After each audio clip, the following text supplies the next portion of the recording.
പിതാവിന്റെയും പുത്രന്റെയും പരിശുദ്ധാത്മാവിന്റെയും നാമത്തിൽ ആമേൻ.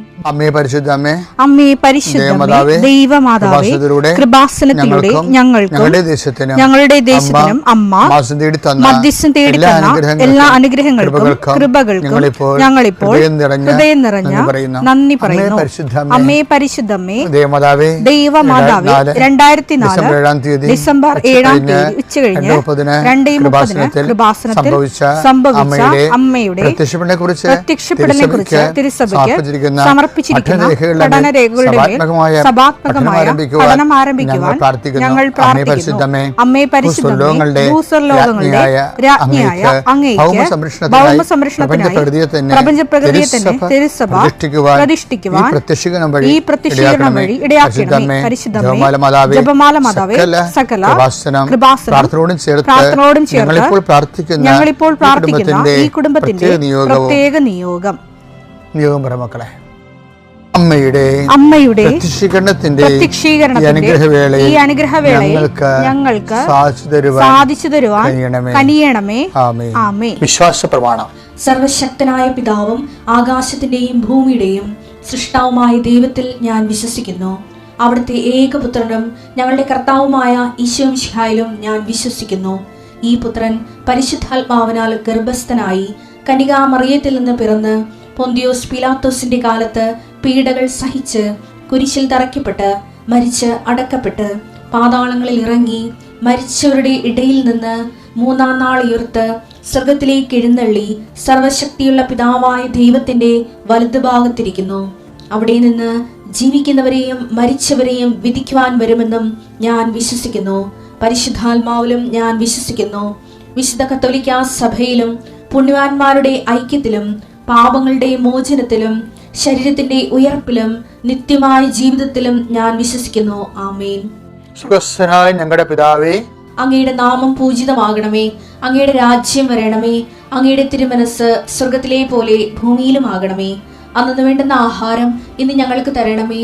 ഞങ്ങളോട് തെറ്റ് ചെയ്യുന്നവരോട് ഞങ്ങൾ ക്ഷമിക്കുന്നത് പോലെ ഞങ്ങളുടെ തെറ്റുകൾ ഞങ്ങളോടും ക്ഷമിക്കണമേ. ഞങ്ങളെ പ്രലോഭനത്തിൽ ഉൾപ്പെടുത്തരുതേ, തിന്മയിൽ ഞങ്ങൾ രക്ഷിക്കണമേ. ആമേൻ. നന്മ നിറഞ്ഞ മറിയമേ, സ്വസ്തി. കർത്താവ് അങ്ങയുടെ കൂടെ സ്ത്രീകളിൽ അങ്ങ് അനുഗ്രഹിക്കപ്പെട്ടവളാകുന്നു. അങ്ങയുടെ ഉദരത്തിൻ ഫലമായി ഈശോ അനുഗ്രഹിക്കപ്പെട്ടവനാകുന്നു. പരിശുദ്ധ മറിയമേ, തമ്പുരാന്റെ അമ്മേ, പാപികളായ ഞങ്ങൾക്ക് വേണ്ടി ഇപ്പോഴും ഞങ്ങളുടെ മരണസമയത്തും തമ്പുരാനോട് അപേക്ഷിക്കണമേ. ആമേൻ. കർത്താവേ, നിന്റെ ഉന്നതമായ നാമത്തിന് സ്തോത്രം ചെയ്യുന്നു. കർത്താവേ, നിന്റെ വിശുദ്ധ പൗരോഹിത്യത്തെ മഹത്വപ്പെടുത്തണം. കർത്താവെ, സഭയിലുള്ള സാന്നിധ്യം പ്രകടമാക്കണം. 40 വർഷം ഞാൻ അർപ്പിച്ച കുർബാനയുടെ യോഗ്യതയെ കൃപാസാൽത്താറെ ജീവനോടെ പ്രത്യക്ഷപ്പെട്ട പരിശുദ്ധ അമ്മയുടെ മാധ്യസ്ഥത്തിൽ ഞാൻ അങ്ങയുടെ മക്കൾക്ക് വേണ്ടി പ്രാർത്ഥിക്കുന്ന കർത്താവെ, ലോകം മുഴുവനും ഉണർന്നിരിക്കുന്ന സമയത്ത് ഈ പ്രാർത്ഥനയിൽ പങ്കെടുക്കുന്ന ഓരോ മക്കള്, ഇന്ന് കടന്നു പോകുന്ന ഓരോ വഴികള്, ഓരോ ഉദ്യമങ്ങള്, ഓരോ ജീവിത ലക്ഷ്യങ്ങള്, അമ്മേ പരിശുദ്ധമേ, ദേവമാതാവേ, കൃപാസാൽത്താരെ ജീവനോടെ പ്രത്യക്ഷപ്പെട്ട അമ്മയുടെ സാന്നിധ്യം, സഞ്ചാരി മാതാവേ, സമയത്തിന്റെ അധികാരി, ഈ മക്കളുടെ കൂടെ പോകണമേ എന്ന് പ്രാർത്ഥിക്കുന്നു. പരീക്ഷയ്ക്ക് പോകുന്നവരെ എല്ലാ കുഞ്ഞുങ്ങളെയും ഞാൻ സമർപ്പിച്ച് പ്രാർത്ഥിക്കുന്നു. പരീക്ഷയ്ക്ക് പോകുന്ന, ഇന്ന് പരീക്ഷ എഴുതുന്ന എല്ലാ മക്കളെയും അവർ പഠിച്ചിരിക്കുന്ന മനസ്സിൽ ഓർത്തിരിക്കുന്ന പരീക്ഷയെ പ്രതിഫലിപ്പിക്കുവാനും, പരീക്ഷ എഴുതുന്ന എല്ലാ മക്കളെയും, പരീക്ഷയ്ക്ക് പഠിച്ചുകൊണ്ടിരിക്കുന്ന മക്കളെയും കർത്താവിൻ്റെ നാമത്തിൽ ആശീർവദിക്കുന്നു. നിങ്ങളുടെ കഴിവിൻ്റെ അപ്പുറം ദൈവത്തിൻ്റെ കൃപ പ്രവർത്തിച്ചുകൊണ്ട് ഉന്നതമായ വിജയം കൈവരിക്കാൻ കർത്താവ് നിങ്ങൾ അനുഗ്രഹിക്കട്ടെ. കർത്താവെ, ജോലിയില്ലാത്തവർ, സാമ്പത്തിക കടങ്ങളിൽപ്പെട്ടിരിക്കുന്നവർ, കലഹങ്ങളുള്ളവർ, കുടുംബത്തിൽ പലതരത്തിലുള്ള വഴക്കുകളും അസമാധാനം നിലനിൽക്കുന്നവർ, രോഗികൾ, പീഡിതർ, ആശുപത്രിയിൽ നിന്ന് ഇതുവരെ പോരാത്തവർ, ഓപ്പറേഷൻ നിശ്ചയിച്ചിരിക്കുന്നവർ, ടെസ്റ്റിന് കൊടുത്തിരിക്കുന്നവർ, കർത്താവ് കൾച്ചറിന് കൊടുത്തിരിക്കുന്നവർ, ബയോപ്സി കൊടുത്തിരിക്കുന്നവർ, കർത്താവിൻ്റെ ഉന്നതമായ നാമത്തിൽ ദൈവത്തിലെ ഞാൻ മാതാവിൻ്റെ മധ്യസ്ഥത്തിൽ യേശുക്രിസ്തു നിന്നെ ആശീർവദിക്കുന്നു. നിൻ്റെ ജോലികൾ, വീടുകൾ, വിൽക്കാത്ത സ്ഥലങ്ങൾ, നഷ്ടപ്പെട്ട ജോലികൾ, ക്യാൻസലായ വിസകൾ എല്ലാം ഈശോ ഏറ്റെടുക്കുകയും നിൻ്റെ കുടുംബം നിലനിർത്തുകയും ചെയ്യട്ടെ. മക്കളില്ലാത്തവരെ ആസ്വദിക്കുന്നു, വിവാഹം ഒത്തുവരാത്തവരെ ആസ്വദിക്കുന്നു. റബ്ബറിൽ നിന്നും, കേര കർഷകരിൽ നിന്നും, പശുത്തൊഴിലാളികളിൽ നിന്നും, തൊഴിൽ നഷ്ടപ്പെട്ടവരെയും വരുമാനം കുറഞ്ഞു പോയവരെയും കർത്താവിൻ്റെ നാമത്തെ ആശീർവദിക്കുന്നു. എൻ്റെ കർത്താവിൻ്റെ നാമത്തിൽ, സഭയുടെ അധികാരത്തിൽ, കുരിശിൻ്റെ അടയാളത്തിൽ ദൈവശക്തിയാൽ ഞാൻ നിന്നെ ആശീർവദിക്കും. എൻ്റെ പ്രിയപ്പെട്ടവരെ, നമ്മൾ ഈ ദിവസങ്ങളിലെ ജനങ്ങളുടെ ക്രിസ്തു ആരാണെന്നുള്ളതിൻ്റെ ചോദ്യങ്ങൾക്ക് ഉത്തരം പറഞ്ഞുകൊണ്ടിരിക്കുകയാണ് അല്ലേ? ആദ്യം നമ്മൾ ചോദിച്ചത് ഇവൻ ആരാണ് കാറ്റും കടലും പോലും ഇവരെ അനുസരിക്കുന്നത്. അപ്പം ഇരുട്ട് കടലിലേക്ക് തള്ളിവിടുന്നതിനെ കുറിച്ച് നമ്മൾ പറഞ്ഞു. പിന്നെ പറഞ്ഞത് കർത്താവ് തന്നെ ചോദിക്കുന്നു ഞാൻ ആരാണെന്നാണ് ജനങ്ങൾ പറയുന്നത്. പിന്നെ പറഞ്ഞത് ഞാൻ ആരാണെന്നാണ് നിങ്ങൾ പറയുന്നത്. അപ്പം അത് ദൈവത്തിൻ്റെ ആദ്യ അനുഗ്രഹം, പിന്നെ അഭിഷേകം, പിന്നെ അധികാരമായിട്ട് ആത്മീയ വളർച്ച പൂർണ്ണമാക്കുന്നത് നമ്മൾ കണ്ടു. ഇപ്പം നമ്മൾ ചോദിക്കുന്നത് ഇതിനെല്ലാത്തിൻ്റെ ഒരു താക്കോലുണ്ട്. ഈ പടിപടിയായിട്ട് വളരുന്നുണ്ടല്ലോ, ക്രിസ്തുവിൽ വളരുന്നുണ്ടല്ലോ. ഈ ക്രിസ്തുവിൽ വളരുന്നതിനൊരു മാനദണ്ഡമുണ്ട്. എല്ലാത്തിനും ഈ അധികാരം കൈമാറ്റത്തിന് അറിവ് മാത്രം പോരാ. ശിമയോൻ വിളിച്ചിട്ട് പറയും, മാംസരക്തങ്ങളല്ല, എൻ്റെ സ്വർഗസ്ഥനായ പിതാവാണ് നിനക്ക് ഇത് വെളിപ്പെടുത്തിയെന്ന് പറഞ്ഞിട്ട് അവിടെ സ്വർഗരാജ്യ താക്കോൽ നിനക്ക് തരുമെന്ന് പറയും. 16:19 സ്വർഗരാജ്യത്തിന്റെ താക്കോലുകൾ നിനക്ക് ഞാൻ തരും. നീ ഭൂമിയിൽ കെട്ടുന്നതെല്ലാം സ്വർഗത്തിലും കെട്ടപ്പെട്ടിരിക്കും. അതാണ് വിഷയം. അവിടെ ഈ ശിമയോൻ മാംസരക്തങ്ങളല്ല, എൻ്റെ സ്വർഗസ്ഥനായ പിതാവാണ് നിനക്കിത് വെളിപ്പെടുത്തിയെന്നാണ്. അപ്പോൾ ആ വെളിപാട് വചനത്തിൽ അവൻ്റെ ക്രിസ്തുവിനെ കുറിച്ചൊരു അറിവ് കിട്ടുമ്പോൾ ഈശോ കൊടുക്കുന്ന ഒരു ഓഫറുണ്ട്. എന്താണ്? ആ സ്വർഗരാജ്യത്തിൻ്റെ താക്കോലുകൾ ഞാൻ നിനക്ക് തരും. അപ്പോൾ കൊടുത്തിട്ടില്ല, തരുമെന്നൊരു ഓഫർ കൊടുത്തിട്ടേ ഉള്ളൂ. അറിവിന് അങ്ങനെ ഒരു പ്രശ്നങ്ങളുണ്ട്. പക്ഷെ കൈ കിട്ടും, കോൺക്രീറ്റ് ആയിട്ട്, ടഞ്ചിബിളായിട്ട്, വൈറ്റ് ആൻഡ് ബ്ലാക്ക് ആയിട്ട്, ക്യാഷ് ആൻഡ് കൈൻഡ് ആയിട്ട് കൈ കിട്ടണമെന്നുണ്ടെങ്കിൽ 10 ദിവസം വേറെ പല കടമ്പകളും കടക്കണം. അതിലൊരു ഏറ്റവും വലിയ കടമ്പ എന്താണ്? ശിമയോൻ, നീ ഇവരെക്കാൾ അധികമായി എന്നെ സ്നേഹിക്കുന്നുവോ? യോഹന്നാൻ 21:15.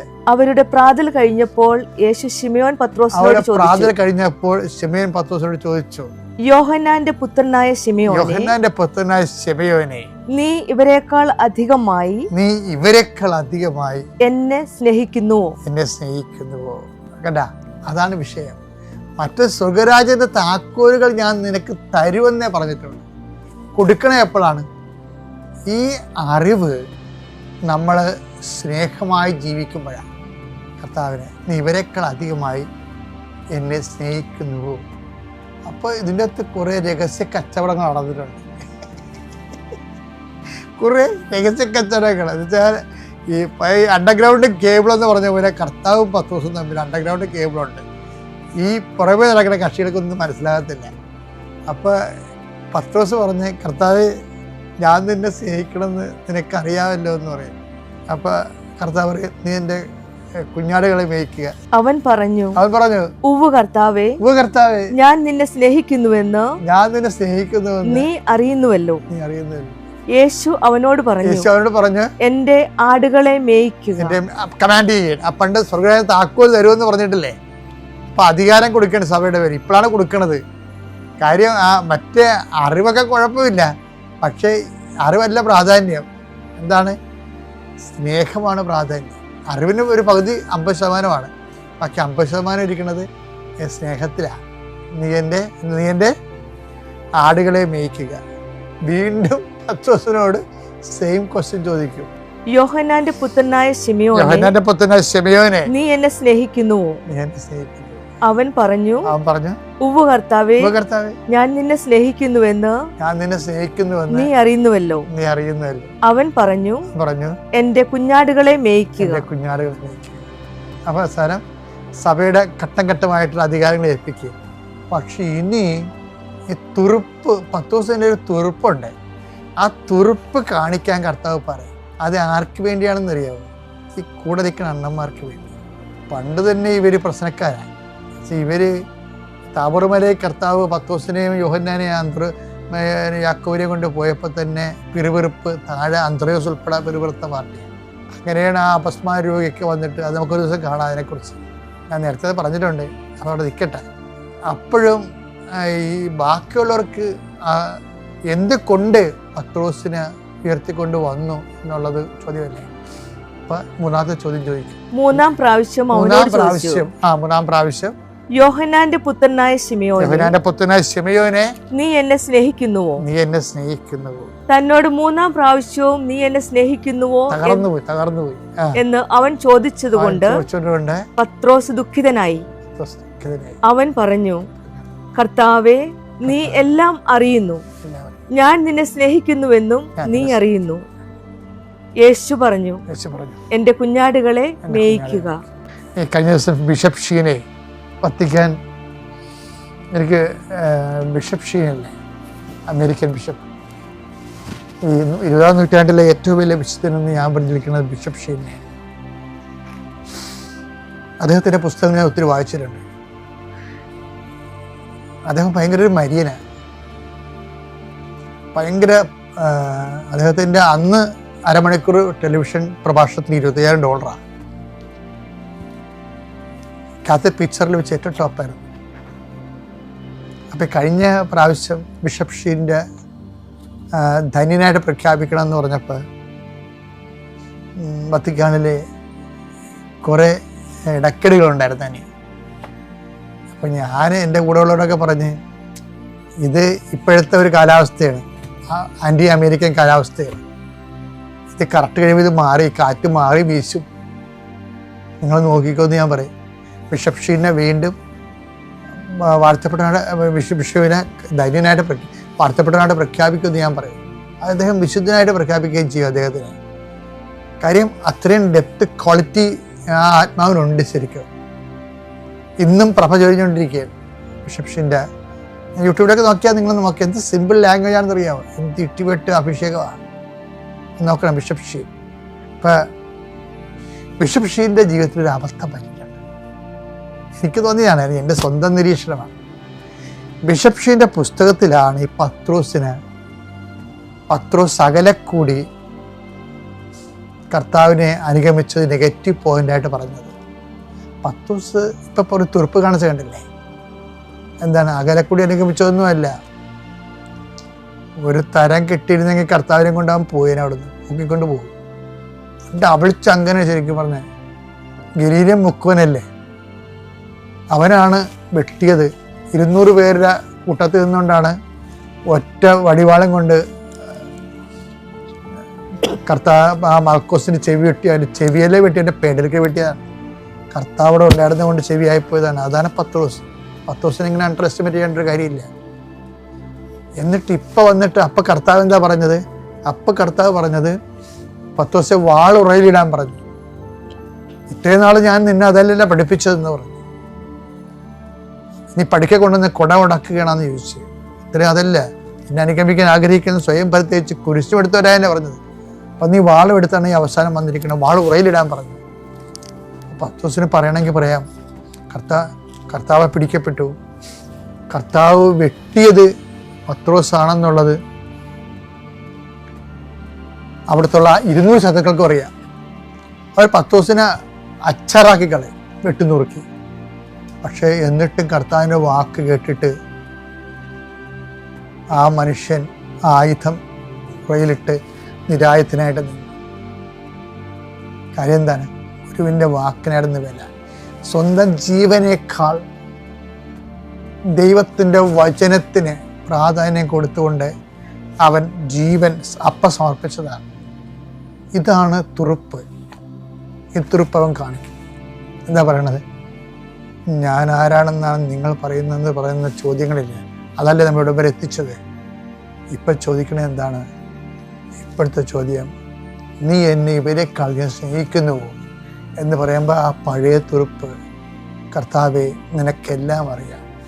ദൈവ പൈതലെ, നമ്മളുടെ ജീവിതത്തിൽ നമുക്ക് മാത്രം അറിയാവുന്ന, ക്രിസ്തുവിന് മാത്രം അറിയാവുന്ന ഒരു എല്ലാം ഉണ്ടാകണം. പത്രോസിനുണ്ടായിരുന്നു. അപ്പോഴാണ് കർത്താവ് പൂർണ്ണ ചുമതല ശുശ്രൂഷ ഏൽപ്പിക്കണം. പൂർണ്ണ ശുശ്രൂഷ ഏൽപ്പിക്കാൻ കർത്താവിന് നിനക്ക് മാത്രം അറിയാവുന്ന അധികാരമാണ്.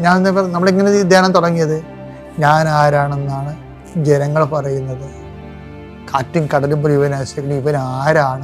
ഇവൻ ആരാണെന്നുള്ള ധ്യാനം തുടങ്ങിയിട്ട് ഇവിടെ എത്തിക്കുകയാണ്. നീ ഇവരെക്കാളധികമായി എന്നെ സ്നേഹിക്കുന്നുവെന്ന് പത്രോസ് അതിന് പറയുന്ന മറുപടി എന്താണ്? അങ്ങേക്കെല്ലാം അറിയാവുന്നു. അറിവിൽ വെച്ചാണ് സമ്പൂർണ്ണമായി ശുശ്രൂഷ ഏൽപ്പിക്കണം. ശുശ്രൂഷയാണ് നിന്റെ ഉദ്ദേശമെങ്കിൽ കർത്താവിനെ കുറിച്ച് അറിയുകയും ആ അറിവിനെ സ്നേഹത്തോടെ സ്വയം സമർപ്പിക്കുകയും ചെയ്യാൻ കർത്താവ് നമുക്ക് നൽകുന്ന വിളിയാണ്. എന്താണ്? അറിവ്, അനുഗ്രഹം, പിന്നെന്താണ്? അഭിഷേകം, പിന്നെന്താണ്? അധികാരം. ഇതൊരു വളർച്ചയാണ്, ക്രിസ്തുവിലുള്ള വളർച്ച. ഈ ധ്യാനത്തിലൂടെ ക്രിസ്തുവിൽ വളർന്നു വരാൻ കർത്താവ് നിങ്ങളെ സഹായിക്കട്ടെ. നിങ്ങൾ എന്ത് സ്പിരിറ്റിൽ നിങ്ങൾ ചെയ്യുന്നു? കർത്താവിന് പണ്ട് മുതലേ ഉള്ള ഒരു പ്രശ്നമാണ്. സ്പിരിറ്റ് എന്താണെന്ന് നോക്കും. സ്പിരിറ്റ് എന്താണെന്ന് നോക്കുമ്പോൾ സ്പിരിറ്റിൻ്റെ വോൾട്ടേജ് നോക്കും. ശരിക്കും നമുക്ക് വെറുതെ ഇങ്ങനെ എന്തെങ്കിലുമൊക്കെ കാണിച്ച് കാട്ടിക്കൂട്ടി ഉണ്ടാക്കാൻ പറ്റത്തില്ല. അത് സ്പിരിറ്റ് കറക്റ്റായിരിക്കണം. ആദ്യം ദൈവസ്നേഹമായിരിക്കണം എൻ്റെ പിന്നിലുള്ള എല്ലാം. അതുകൊണ്ടാണ് ഈശോ ആദ്യമേ 14:15 എന്താ പറഞ്ഞത്? യോഹന്നാൻ്റെ സുവിശേഷത്തിൽ നിങ്ങൾ എന്നെ സ്നേഹിക്കുകയും പറഞ്ഞു എൻ്റെ കൽപ്പന പാലിക്കുകയും ചെയ്താൽ, എൻ്റെ കൽപ്പന പാലിക്കുകയും ചെയ്യുന്നെങ്കിൽ എൻ്റെ പിതാവിനോട് ഞാൻ ചോദിക്കുകയും പരിശുദ്ധാത്മാവിനെ നൽകുകയും ചെയ്യും. നന്നായിട്ട് ഉടമ്പടി ചെയ്യുന്നവർ ദൈവസ്നേഹത്തോടെയാണ് ചെയ്യേണ്ടത്. ക്ലിയറാണ്. അല്ലാതെ ഒരു നിബന്ധനയുടെ വെളിച്ചത്തിൽ നിങ്ങൾക്ക് ഈ IELTS പാസ്സാകാനോ നീറ്റ് പാസ്സാകാനോ വേണ്ടി ഒരു ഉദ്ദിഷ്ട കാര്യത്തിന് ഉപകാരസ്മരണ പോലെ അങ്ങോട്ടും ഇങ്ങോട്ടും ബയലാറ്ററലുള്ള ഒരു ബിസിനസ് എഗ്രിമെൻ്റ് അല്ല ഇത്. ഇത് ദൈവസ്നേഹമുള്ള പൈതങ്ങൾ കർത്താവിന് വേണ്ടി ജീവിക്കുന്ന ഒരു ജീവിത രീതിയാണ്. കൈയടിച്ച് കർത്താവ് ദൈവ അനുഗ്രഹത്തിൻ്റെ ഒരു ഫ്ലോയുടെ ഒരു character of the flow of the power and grace of God. ആ ക്യാരക്ടർ ബേസിൽ ഇത് അഫ്ലുവൻ്റാണ് ശരിക്കും. അതായത് ഇപ്പം നിങ്ങൾ 6 കാര്യം വെച്ചു, 2 കാര്യം നടന്നു, 3 കാര്യം നടന്നില്ല, ഇതെന്ന് പറഞ്ഞാൽ എന്തൊരു കുഴപ്പമുണ്ടെന്ന് എൻ്റെ അർത്ഥം. അങ്ങനെയല്ല ഇത്. ശരി, ദൈവത്തിൻ്റെ രീതി അനുസരിച്ച് ദൈവത്തിന് നൽകിയാൽ, അതായത് ഇപ്പം ഈശോ പറഞ്ഞു, അതായത് ചോദിക്കൂ നിങ്ങൾക്ക് ലഭിക്കും, അന്വേഷിക്കും നിങ്ങൾ കണ്ടെത്തും എന്ന് പറഞ്ഞിട്ട് അവസാനം പറയാൻ എന്താണ്? അമർത്തി കുലുക്കി നിറച്ചളന്ന് 6:36 ശ്രുതികട ഹല്ലേലൂയ. ലൂക്കായുടെ സുവിശേഷം 6:38 തിരുവചനം. ലൂക്ക 6:38 കൊടുക്കുവിൻ നിങ്ങൾക്കും ലഭിക്കും, കൊടുക്കുവിൻ നിങ്ങൾക്ക് ലഭിക്കും, അമർത്തി കുലുക്കി നിറച്ചളന്ന് അവർ നിങ്ങളുടെ മടിയിലിട്ട് തരും. അപ്പം മടിയിലേക്ക് ചൊരിയുന്നതാണ് സംഭവം. അപ്പം നിങ്ങൾ ദൈവത്തിന് കൊടുത്താൽ പിന്നെ ദൈവം അളന്നല്ല കൊടുക്കണത്. ഇവിടെ അവൻ അളന്നല്ല ആത്മാവിനെ കൊടുക്കണ യോഹന്നാൻ. ശ്രുതികട ഹല്ലേലൂയ. യോഹന്നാൻ 3:34 ദൈവം അയച്ചവൻ ദൈവത്തിന്റെ വാക്കുകൾ സംസാരിക്കുന്നു. ദൈവം അളന്നല്ല ആത്മാവിനെ കൊടുക്കുന്നത്. ഉടമ്പടി ആരാധനയിലൂടെ സമൃദ്ധമായ കൃപ. ഞാൻ കഴിഞ്ഞ ദിവസങ്ങളിൽ ഒരാളോട് പറഞ്ഞായിരുന്നു, ആ സാക്ഷി അങ്ങനെ തന്നെയാണ്. നിങ്ങൾക്ക് ഉടമ്പടി എടുക്കുമ്പോൾ ധൈര്യം തോന്നിയാൽ എന്നാൽ പിന്നെ എല്ലാം ശരിയായെന്ന്. അതൊരു പ്രസംഗത്തെ കിട്ടിയ കർത്താവ് നൽകിയ വെളിപാടായിരുന്നു. നിങ്ങൾക്ക് ഉടമ്പടി എടുക്കുമ്പോൾ ധൈര്യം തോന്നിയാൽ നിങ്ങൾക്ക് ആ ഉടമ്പടി എല്ലാം ഇനി ശരിയാകും. അത് ഉടമ്പടി പാസീവാണോ ആക്റ്റീവാണോ എന്നറിയാനുള്ള ഒരു ഇൻഡിക്കേറ്ററാണത്. ഉടമ്പടി എടുക്കുമ്പോഴേ അത് പാസീവാണോ ആക്റ്റീവാണോ, ഇത് വർക്കൗട്ട് ചെയ്യുമോ ഇല്ലയോ എന്നറിയാനുള്ള ഏറ്റവും വലിയ ഇൻഡിക്കേറ്റർ എന്താണ്? ഉടമ്പടി എടുക്കുമ്പോൾ തന്നെ ഒരു ധൈര്യം തോന്നണം, ഇനി കർത്താവ് അത് ഏറ്റെടുക്കും. എന്താ കാര്യം? ഉടമ്പടി എടുക്കുമ്പോൾ തന്നെ പരിശുദ്ധാത്മാവിൻ്റെ ഫലമാണ്. Take the bed of God. ഹെബ്രായർ 10:35 നിങ്ങളുടെ ആത്മധൈര്യം നിങ്ങൾ നശിപ്പിച്ചു കളയരുത്, അതിന് വലിയ പ്രതിഫലം ലഭിക്കാനിരിക്കുന്നു. ദൈവത്തിന്റെ ഇഷ്ടം നിറവേറ്റി അവിടുത്തെ വാഗ്ദാനം പ്രാപിക്കാൻ നിങ്ങൾക്ക് സഹനശക്തി ആവശ്യമായിരിക്കുന്നു.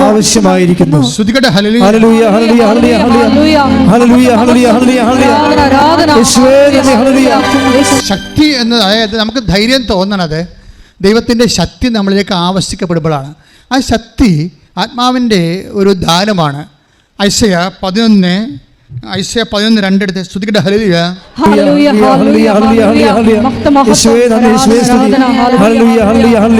ഐസയ 11:2 കർത്താവിന്റെ ആത്മാവ് അവന്റെ മേൽ ആവസിക്കും. ഏറ്റുപറഞ്ഞ കർത്താവിന്റെ ആത്മാവ് അവന്റെ മേൽ ആവസിക്കും.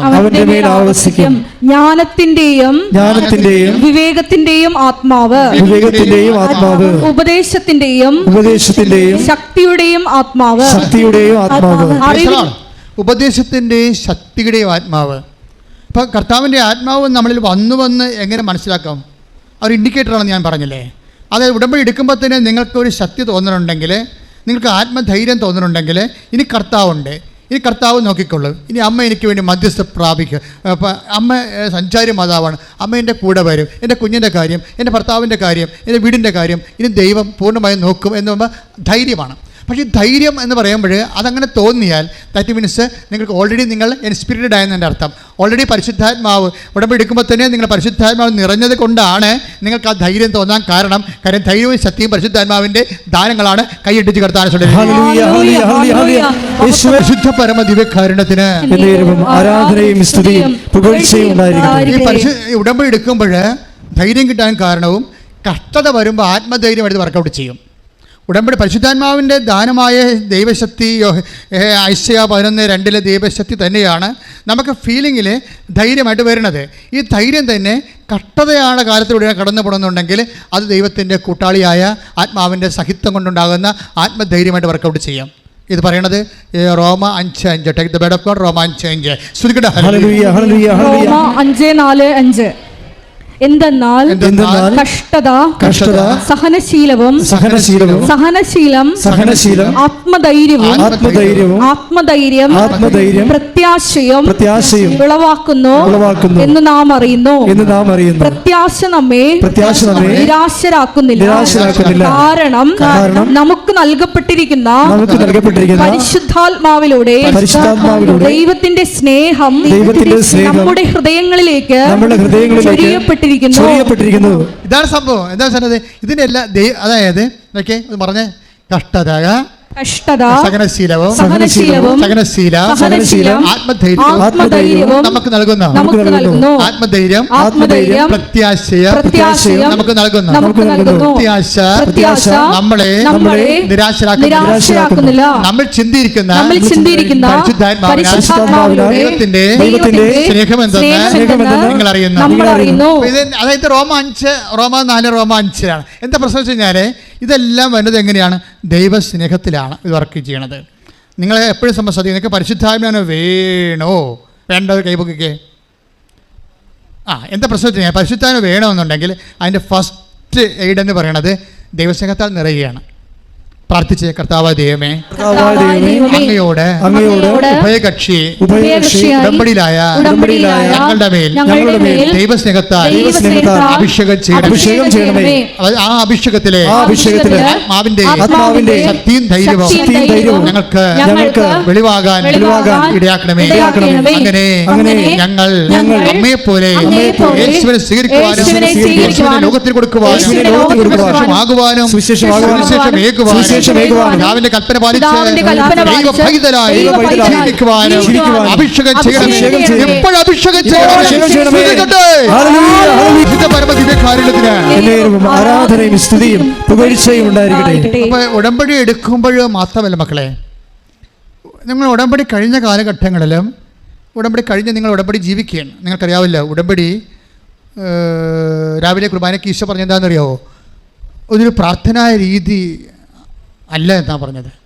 ഇപ്പോൾ കുരിശിൻ്റെ വഴി ഒരു പ്രാർത്ഥനാ രീതി ആണ്, ജപമാല ഒരു പ്രാർത്ഥനാ രീതി ആണ്, അതുപോലെ നൊവേന ഒരു പ്രാർത്ഥനാ രീതി ആണ്. പക്ഷെ ഉടമ്പടി ഒരു പ്രാർത്ഥനാ രീതി മാത്രമല്ല. പ്രാർത്ഥന ഇല്ല എൻ്റെ അകത്ത് ഉണ്ട്, പക്ഷേ എന്ത് പ്രാർത്ഥനയാണ്? പ്രത്യക്ഷിക്കുന്ന പ്രാർത്ഥന. മറ്റു സഭയിലെ എല്ലാ സോഴ്സ് ഓഫ് പവർ എല്ലാം ഉപയോഗിക്കുന്നുണ്ട്. ഏറ്റവും പ്രധാനപ്പെട്ട കുർബാന ഉപയോഗിക്കുന്നുണ്ട്. കാരണം കുർബാന മസ്റ്റാണല്ലോ. ശരിക്കും കുർബാനയിൽ ഉള്ള വിശ്വാസികൾക്ക് കുർബാന മസ്റ്റാണ്. മറ്റുള്ളവർ കുർബാനയിൽ വിശ്വാസം അത്രയും സാക്രമെൻ്റൽ കണക്റ്റഡ് ആകാത്തവർക്ക് കുർബാനയുടെ ദൈവിക ആനുകൂല്യങ്ങൾ കിട്ടാൻ പാടല്ലേ. അപ്പം അതുകൊണ്ട് പിന്നെയൊക്കെ കുർബാന ഒരു പ്രാർത്ഥനാ രീതി എന്ന രീതിയിൽ ദൈവത്തോട് സ്നേഹമുണ്ടെങ്കിൽ കുർബാന കൂടെ തെറ്റില്ല, പക്ഷേ കുർബാന സ്വീകരിക്കാൻ പറ്റത്തില്ല. പക്ഷേ ഉടമ്പടി അങ്ങനെയല്ല. ഉടമ്പടി എനിബഡി ക്യാൻ റിസീവ് ഇറ്റ്. കാര്യം തുറന്ന ഒരു ദൈവിക അനുഗ്രഹത്തിൻ്റെ ഒരു ഈ കാലത്ത് ഒരു മുങ്ങിച്ചാകാൻ പോണവൻ്റെ പിടിവള്ളിയാണ് ശരിക്കും. ലാസ്റ്റ് അബോർഡെന്നൊക്കെ ഞാൻ പറയണതല്ല, കർത്താവ് എനിക്ക് തോന്നിക്കുന്ന കാര്യങ്ങളാണ്. പക്ഷേ എനിക്ക് തോന്നിക്കണം മാത്രമല്ല, കാര്യം എന്ത് തോന്നിയാലും അതൊരു മാനുഷികമായ തോന്നലാകണത് അതിന് തെളിവുകളില്ലാതെ വരുമ്പോഴാണ്. പക്ഷേ മനുഷ്യൻ പിറ്റേ ദിവസം സാക്ഷ്യം പറയും, അപ്പോൾ ദൈവികമായ തോന്നലാണത്. മാനുഷികമായ തോന്നലാണെങ്കിലും ആയിട്ട് പറയുമ്പോഴും പിറ്റേ ദിവസം അതിനെക്കുറിച്ച് സാക്ഷ്യം പറയും. ഇപ്പം നമ്മൾ കേട്ട വചനം, എന്ത് വചനം കേട്ടത്? റോമ 4:5-5 എന്താ പറഞ്ഞത്? കഷ്ടത സഹനശീലവും. സഹനശീലം എന്താ പറയണത്? ആത്മധൈര്യം. സഹനശീലവും ആത്മധൈര്യം നൽകും. ആത്മധൈര്യം എന്താ നൽകണത്? പ്രത്യാശ. ഇപ്പോൾ കഴിഞ്ഞ ദിവസങ്ങളിൽ ഒരു സാക്ഷ്യം ഉണ്ടായി, നല്ല സാക്ഷ്യമാണ്. അതായത് ജിഷ സെബി പാനായിക്കുളം, നല്ല ഓട്ടമുള്ള സാക്ഷ്യമാണ്. ജിഷ സെബി പാനായിക്കുളം, എറണാകുളം ജില്ലയാണ്. അവരുടെ പ്രശ്നം എന്താണെന്ന് നിങ്ങൾ നോക്കിയേ. ഇപ്പം നമ്മളുടെ വചനം ഏതാണ്? റോമ 5:4, റോമ 5:5 അല്ലേ? എന്താണ് വചനം? കഷ്ടത സഹനശീലവും. പിന്നെന്താണ്? സഹനശീലം ആത്മധൈര്യവും. ആത്മധൈര്യമാണല്ലോ നമ്മുടെ വിഷയം. ആത്മധൈര്യം എന്തിനാണ്? അതായത് ഐസയ 11:2 അനുസരിച്ചുകൊണ്ട് പരിശുദ്ധാത്മ ദാനങ്ങളിലൊന്ന് ദൈവശക്തിയാണ്. ശക്തിയുടെ പ്രയോഗപരതയിലാണ് നമ്മൾക്ക് ആത്മധൈര്യം ഫീൽ ചെയ്യണത്. പക്ഷേ ഈ ഫീൽ ചെയ്യണത് എപ്പോഴാണ്? കഷ്ടതയിൽ ഫീൽ ചെയ്യും. പരിശുദ്ധാത്മാവിൻ്റെ പ്രശ്നം ഇതാണ്, കാറ്റ് വന്നാൽ കെട്ടുപോകത്തില്ല. പിടിയാ നിങ്ങളൊന്ന് ചിന്തിച്ച് നോക്കി, ആ വചനത്തിൻ്റെ ഒരു റീച്ചിങ് കണ്ടില്ലേ? എന്താണ് പറഞ്ഞ? റോമ 5:4 എന്താണ്? കഷ്ടത സഹനശീലവും. സഹനശീലം ആത്മധൈര്യം പ്രത്യാശയും. അപ്പൊ പരിശുദ്ധാത്മാവിനെ കുറിച്ച് ഈശോ എന്നാ പറഞ്ഞിരിക്കുന്നത്? അത് കാറ്റാണെന്നാ പറഞ്ഞത്. എങ്ങനെയുള്ള കാറ്റാണ്? കാറ്റിൽ അതേസമയം തന്നെ ദൈവത്തിന് ഇഷ്ടമുള്ളത്തേക്ക് ഊതുന്ന കാറ്റാണ്. അതേസമയം തന്നെ പരിശുദ്ധാത്മാവ് ദൈവത്തിൻ്റെ വെളിച്ചവുമാണ്. പരിശുദ്ധാത്മാവിനെ എങ്ങനെയൊക്കെ പറയണമെന്ന് ദൈവം മനുഷ്യന് മനസ്സിലാകുന്ന എല്ലാ ക്യാപിറ്റൽ സിമ്പിൾസ് ഉപയോഗിച്ചിരിക്കുകയാണ്. എന്തൊക്കെയാണ്? ജീവൻ, വെളിച്ചം, അതുപോലെ തന്നെ വെള്ളം. ജലമില്ലാതെ പക്ഷേ ജീവിക്കാൻ പറ്റുക? ജലമില്ലാതെ ജീവിക്കാൻ പറ്റാത്തതുകൊണ്ട് പരിശുദ്ധാത്മാവ് ജീവജലമായിട്ടാണ് പറയണത്. വെളിച്ചമില്ലാതെ നമുക്ക് ജീവിക്കാൻ പറ്റത്തില്ല. അതുപോലെ തന്നെ ജീവനായിട്ട് പരിശുദ്ധാത്മാവിനെ എന്തെല്ലാം തരത്തിലാണ് പരിശുദ്ധാത്മാവിനെ ഉപമാനങ്ങൾ ഉണ്ടാകുന്നത്. അതായത് അച്ഛൻ പറഞ്ഞു വരുന്നതിൻ്റെ കാരണം, നിങ്ങളിതൊരു സീരിയസ് ആയിട്ടുള്ള പ്രോജക്റ്റ് എടുക്കണം. എന്താണ്? എപ്പോഴും എനിക്ക് എളുപ്പം തോന്നിയിരിക്കുന്നത് പരിശുദ്ധാത്മാവ് എന്നെ സ്വീകരിക്കാൻ സിമ്പിളാണ്. ഒന്ന്, യേശു കർത്താവാണെന്ന് പറഞ്ഞാൽ മതി. രണ്ടാമത്, ദൈവം നമ്മുടെ പാപങ്ങളാണ്, നമുക്ക് വേണ്ടിയാണ് അവൻ ക്രൂശിക്കപ്പെട്ടത്. അപ്പോഴേ കർത്താവിൻ്റെ പീഡാനുഭവങ്ങൾ നമ്മുടെ പാപങ്ങളുടെ പരിഹാരമാണ് ഏറ്റെടുത്തതാണെന്ന് ഞാനത് ഏറ്റു പറഞ്ഞിട്ട് എനിക്ക് എൻ്റെ പാപത്തെക്കുറിച്ച് ഒരു അനുതാപം ഉണ്ടായാൽ you will get holy spirit. സിമ്പിളാണ്. നിങ്ങളെ പരിശുദ്ധാത്മ സ്വീകരിക്കാൻ വലിയ സംഭവങ്ങളില്ല. വേദപുസ്തകം ഇത് വളരെ സിമ്പിളാക്കിയിരിക്കുകയാണ്. Anybody can receive holy spirit. എന്താ കാര്യം? ഒന്ന്, യേശു കർത്താവാണെന്ന് അതരം കൊണ്ട് ഏറ്റു പറയണം. ദൈവം അവൻ മരിച്ചെന്ന് ഉയർപ്പിച്ചെന്ന് ഹൃദയത്തിൽ വിശ്വസിക്കണം. ഒന്ന് പറഞ്ഞേ, യേശു കർത്താവാണ്. ഇത് ഞാൻ അധരം കൊണ്ട് ഏറ്റു പറയുന്നു. റോമ 9:10 എടുത്ത് ശ്രുതികട ഹല്ലേലൂയ.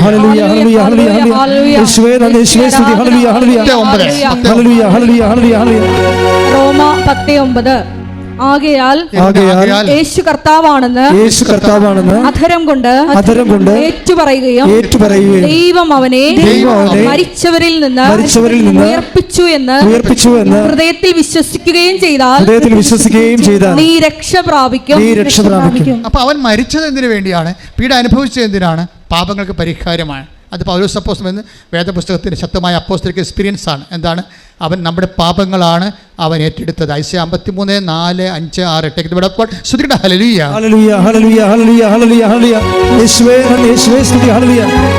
യേശയ്യ 53:5. നമ്മുടെ അതിക്രമങ്ങൾക്ക് വേണ്ടി അവൻ മുറിവേൽപ്പിക്കപ്പെട്ടു. എന്ന് പറഞ്ഞാൽ നമ്മുടെ അതിക്രമങ്ങൾക്ക് വേണ്ടി അവൻ മുറിവേൽപ്പിക്കപ്പെട്ടു. നമ്മുടെ അകൃത്യങ്ങൾക്ക് വേണ്ടി ക്ഷതമേൽപ്പിക്കപ്പെട്ടു. അവന്റെ മേലുള്ള ശിക്ഷ നമുക്ക് രക്ഷ നൽകി. അവന്റെ ക്ഷതങ്ങളാൽ നാം സൗഖ്യം പ്രാപിച്ചു.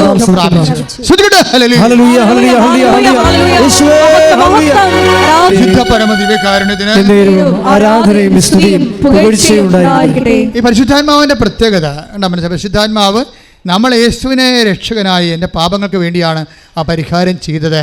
അവൻ്റെ മേലുള്ള ശിക്ഷ എനിക്ക് രക്ഷയായെന്ന് പറഞ്ഞുകൊണ്ട് യേശുവിൻ്റെ ഉത്ഥാനത്തെ ഞാൻ വിശ്വസിച്ച് കഴിഞ്ഞാൽ ഉടനെ സ്വാഭാവികമായിട്ടും നമ്മുടെ പാപങ്ങളെ ഓർത്ത് നമുക്ക് പശ്ചാത്താപം ഉണ്ടാകും.